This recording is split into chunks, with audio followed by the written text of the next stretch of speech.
To be honest, no, it wasn't a doubt in my mind. Our team, we hit that peak that we needed, at the right time, second half. And, we just knew it's one play at a time. That's all we kept saying in the huddle, like one play at a time. Don't get too hype over, we get 20 yards on this play, just take our time, and that's what we did. Get back, and you're not giving up. I mean, we've got Lamar Jackson, all right? And then next of all, we got a bunch of guys just like Lamar Jackson with heart and spirit and soul and persistence and all the other things. Faith, faith and favor, man, they're tied together. It's one of the greatest performances I've ever seen. It was John Harbaugh. Before that, Lamar Jackson after last night's comeback for the ages, 31-25 victory. It was 22-3 in the second half, and it just felt like the Colts were building a lead, Chris, that was insurmountable. You never slam the door when a good team falls behind a team that frankly we didn't view as all that good. You never slam the door.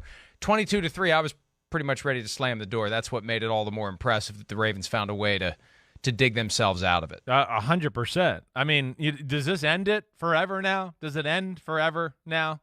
Like, the guy is a damn good quarterback. He can win with his right arm. 11 points down against the Chiefs on Sunday Night Football. Fourth quarter comeback. Didn't really get the credit then, like to the extent he should have. But then last night, I mean, again, I know the Colts, this is not like top 5 defense in football, but it's still a pretty damn good unit.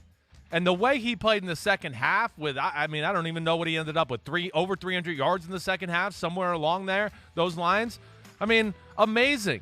Not only the decision-making, some of the pinpoint passes he made, really not one dicey decision in the second half. There wasn't one play where you're like, well, he got lucky there. The Colts should have ended the game. They dropped an interception. No, it was surgical, let alone times where there was nothing there. And he bought time with his legs just moving around in the pocket and hopping and making sidearm throws.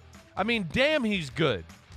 Damn, he is good. And I just hope everybody can, see that. And maybe that finally does it for everybody last night, that performance. Because that was pretty damn amazing. Oh, I don't know if the Ravens can win if they have to rely on Lamar Jackson and his right arm. Hey, the run game wasn't working. 100-yard streak is done in Baltimore. Didn't matter. Oh, no, lots of people shed tears. It was such an important streak. But, man, was he amazing. He really was. And it just, it's a little bit of like that Baltimore attitude. It's just they never stop fighting. They're never dead. And that is instilled by them, by their head coach, and goes down to the quarterback and the rest of the team. And it's amazing. It really was. It was fun to watch. Amazing second half to that football game.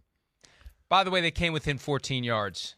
14 yards. Breaking the record that they will forever share with the Pittsburgh Steelers of the 70s, unless and until someone else can string together 43 straight games, 100 more rushing yards. Can we put that graphic back up? Something occurred to me while I was looking at the second half statistics for Lamar Jackson. Woo! The second half alone is one hell of a game. Exactly. Right? Exactly. And you take that, if you could ever duplicate that, that's 670 passing yards, which would be a record, and 8 touchdowns, which would be a record by one. Plenty of guys have 7, no one has 8. That is just phenomenal.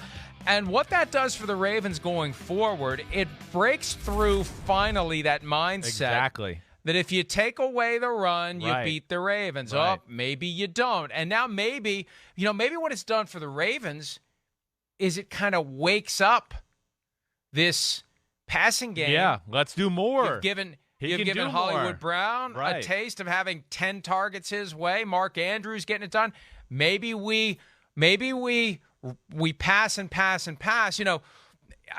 What the Ravens, I think, have been guilty of is they want to have a more expansive offense, but then when it gets tight and close and the yards and the points are necessary, they revert back to Lamar Jackson running the ball because they know they do that so well. Right. But when you're down 19, you can't do that. No. The urgency of being down 19 forced them to go one-dimensional the other way, something they never do, and they learned along the way, hey, we can do this. I think we're going to look back on the second half of that game as we get forward into the season and think this is when the Ravens finally realize they can fly. I don't disagree with you there. I think there was like a stepping stone. Like, I still think the Chiefs game probably gave them a little bit of the confidence, the fact that they could do that last night. And now it's like, we can do anything. Well, it's official. I mean, yeah, because the Chiefs game, they can look at it and go, oh, well, yeah, they had the fumble and Mahomes threw that damn interception. No, the Colts, there was no dumb turnover at the end. There was nothing of that nature. It was literally just Lamar Jackson and the offense outplaying the Colts defense, period.